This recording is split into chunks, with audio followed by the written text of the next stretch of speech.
Hello and welcome back to my channel. My name is Jadisala and we've got a very interesting topic to talk about today. So for anyone that has seen the video where I talked about how I relocated to the UK with UK Global Talent Visa, then you would know that the UK Global Talent Visa allows you to relocate to the UK without having a job offer or a job waiting for you. Any way you look at it. So one of the questions that I've been getting a lot is, so if you're moving to a new country like the UK, how easy is it to find a job, especially when you don't have, say, UK work experience or UK, certificate whatsoever. So if you haven't seen my first video, I'm going to link it below and then you can go and watch it.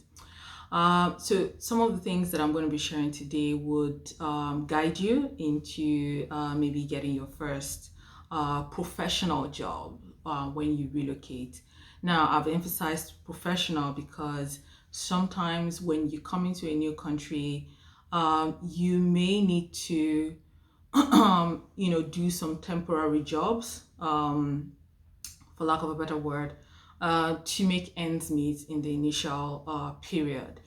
So you find that people come into the UK and they easily get maybe jobs like care workers job or delivery driver's job or even maybe Uber. So they're able to do some of those jobs and get them really easily without having UK work experience, right? So I'm going to be emphasizing on professional jobs now.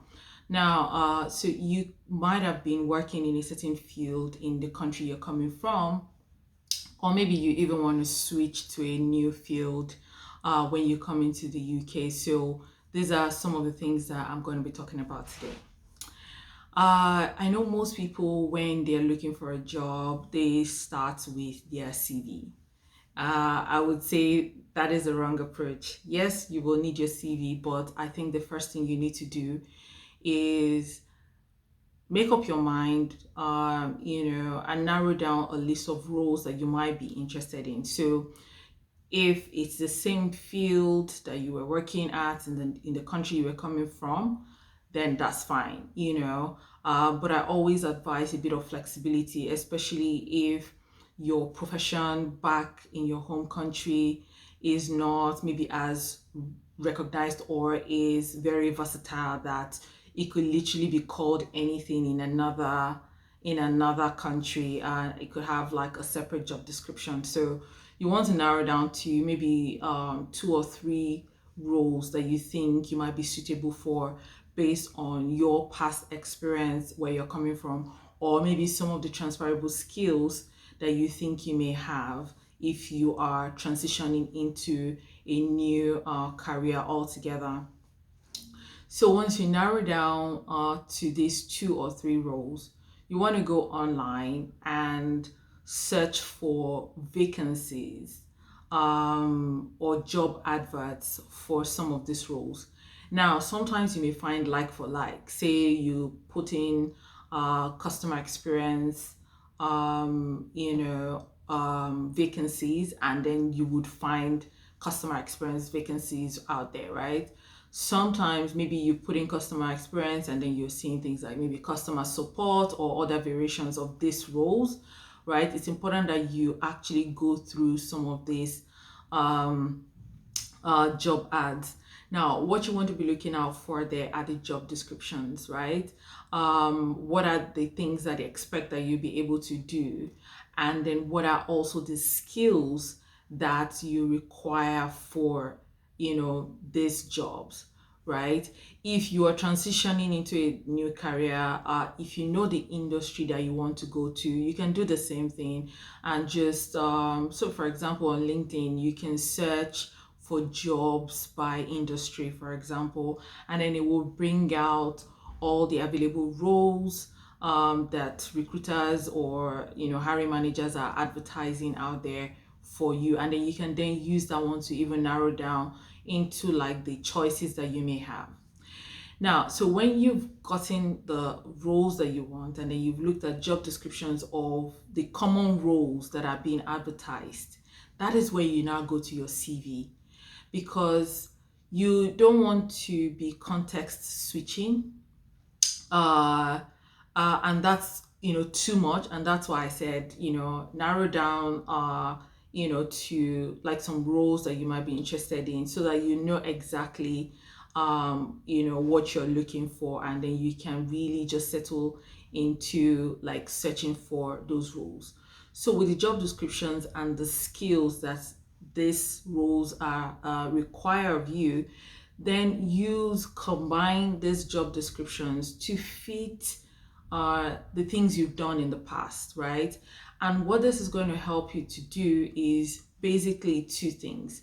One is that you're going to have some of the keywords or buzzwords, like some people call it, within that job role that would maybe resonate with hiring managers or recruiters when they look at your CV, right? The other thing that this does to you is that it helps you to actually speak the language of the recruiters or the hiring managers. So, like, if they describe something in a particular way, even though you've done it before, if you're describing it in a, in uh a different way, they may not necessarily connect with it. Now you understand the context from where you are coming from, what you have read is something similar, so describe what you have done in the context that some of these roles are being advertised, so you're speaking the language that they understand from the beginning, right? So once you're done with your CV, have like 2 to 3 CVs for the different roles that you're looking for. They might be very similar, they might be a bit different, but it doesn't necessarily change the things you have done in the past. Now, you don't want to, in as much as you want to package yourself properly, you don't necessarily want to lie, because if they pick on something and you haven't done it before and you cannot defend it, it's going to just blow up in your face, if that makes any sense. So you do your CV down. Like someone like me, I cannot tailor my CV to every job I'm looking for. So I do it ahead of time. I have one CV, for example, and I see that it fits into like different, roles, and then that is what I'm going to put out there. So now when your CV is ready, now you want to begin your job search. So there are different ways you can do your job search. You can either do them on job search websites, and there's so many of them on here in the UK. You can use platforms like Read, .co.uk, Total Jobs, there's JobServe. I'll put some of these job sites below as well. And then you also want to use LinkedIn, right? Which is something that has worked for a lot of people that I know. LinkedIn Jobs has worked a lot for them. The third option would also be to check company websites and go on their careers page. But each one has like a different strategy that you can adopt when you're actually searching on the sites. So if you're looking for a job on job search websites, what I would advise that you do is that maybe you can even do like A and B testing, because really what you're trying to find out in the beginning when you're looking for a job is if your CV is okay, right? And I know that like different countries may have like different templates. I've not particularly found that UK has a particular template, unlike Canada. But you want to find out if your CV is good enough to attract employers, right? So you can sign up on all these different job search websites. You can use a different CV on each one, or you can use the same depending on your choice. And then you create a profile for yourself on these platforms. And when you create a profile for yourself, you upload your CV to this platform.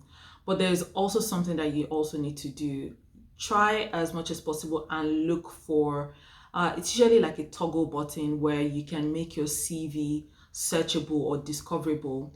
Now, the reason you want to make sure that you turn on this button is that there are employers or recruiters that are also signed up to these platforms, and if they have particular roles that they're looking for, they can search for you, and if your CV is discoverable, then you have the potential of coming up on their radar and they can reach out to you.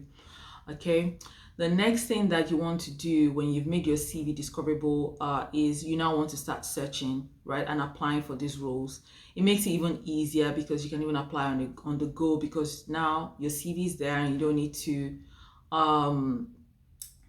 to be attaching your CV every single time. So that's the strategy for applying on job search websites.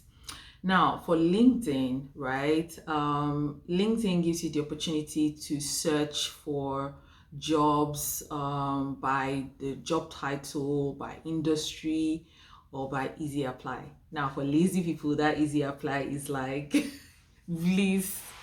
So for people that don't want to be answering too many questions when they're applying for roles or doing cover letters, just sort by easy apply.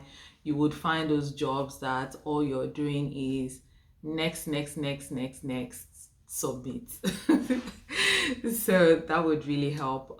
So with LinkedIn, you want to also make sure that your LinkedIn profile is up to date, and then you can then start to apply for the jobs by filtering through maybe the industry that you want or the roles that you're looking for, and then you are applying for these roles, right? The other option is that if there are particular companies that you're interested in while you're doing your search, you may want to go onto the company's websites and go on their careers page and see if this role is also advertised on the company's careers page, and then you can submit your application on there. Now, sometimes people find this strategy like very rewarding, in the sense that the company, you stand a better chance of maybe getting noticed, because the company itself, they might look at their own portal first before considering options from recruiters, if that makes any sense. So that is also an avenue for you to, apply for jobs. And like I said earlier, there are no real tests for you to know whether your CV is good, unless you're actually getting traction from where after you have submitted your application. So if you're not getting calls after maybe 2 weeks, then you know that maybe you need to tweak something in your CV. And if you're getting calls from recruiters, then you know that your CV is working. What you can also do is that if you're getting the calls from recruiters and they're reaching out to you, or maybe they're emailing you, you may want to find out, how they found out about you. Was it a job that you applied for, or they randomly found you?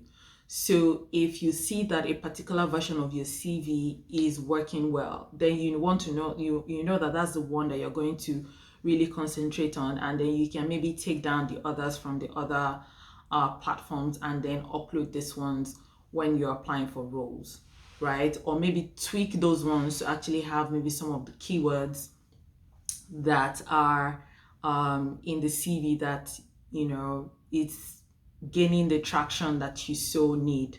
Because, think of the art of looking for a job as, you're trying to, generate enough leads, right? So you need to be getting a lot of calls. Some people get lucky. It is the first call they get the interview, and then they get the job offer. Some people, it takes them time. And what you want to do is make sure that you have enough, prospects in your funnel, so that if company A doesn't say yes, company B may potentially say yes. So you don't want to be too rigid in, oh, it's only this company I want to work for. There's so many really fantastic companies that you maybe might haven't even heard of before, and they pay well, the job is good, You know, so you don't want to miss out on those opportunities because you're fixated on a particular thing, right? So just to recap, start with your research, narrow down to the roles that you think you might want, and then look for the job descriptions for the roles that have been advertised. Use that to prepare your CV. Then get onto job search websites, upload your CV, make it discoverable, and then start to apply for jobs on there as well. I also mentioned LinkedIn jobs. Try and use LinkedIn jobs as well. It's a very good channel where recruiters actually look for potential candidates for job openings. And then the last thing is you want to check company websites as well and go to their careers page to do your job search. Now, this is where I'm going to end this video today. There's going to be another video on how to start to cop your first set of interviews as well. And if you like my content, subscribe to my channel, like the video, share with your loved ones, and put a comment below.